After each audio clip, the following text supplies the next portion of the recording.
हंस अयोध्या पार ले जाओ पाए। जय श्री राम। लखि स्नेह कातरि महतारी, वचन न आवै विकल भई भारी। राम प्रबोध कीन्हि विधि नाना, संग स्नेह लहि जाति बखाना। यह देख करके कि माता स्नेह के मारे अधीर हो गई और इतनी अधिक व्याकुल है कि मुंह से वचन नहीं निकलता। श्री राम जी ने अनेक प्रकार से उन्हें समझाया और वह समय और स्नेह वर्ण नहीं किया जा सकता है। तब जानकी सास पग लागी, सुनि माया मई परम अभागी।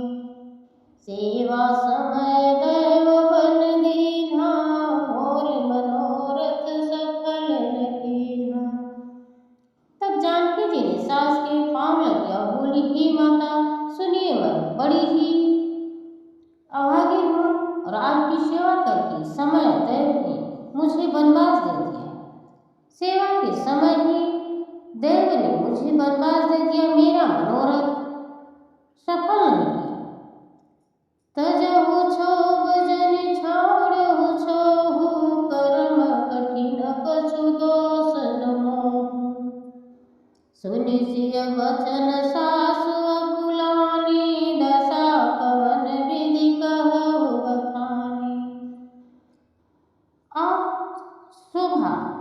क्षोभ का त्याग कर दे, परंतु कृपा न छोड़िएगा।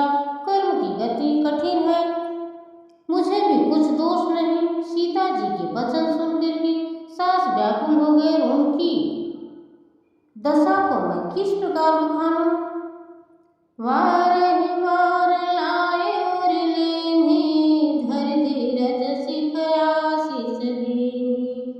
बार बार लाए और लीन्ही, धर धीरज सिख आशीष दीन्ही।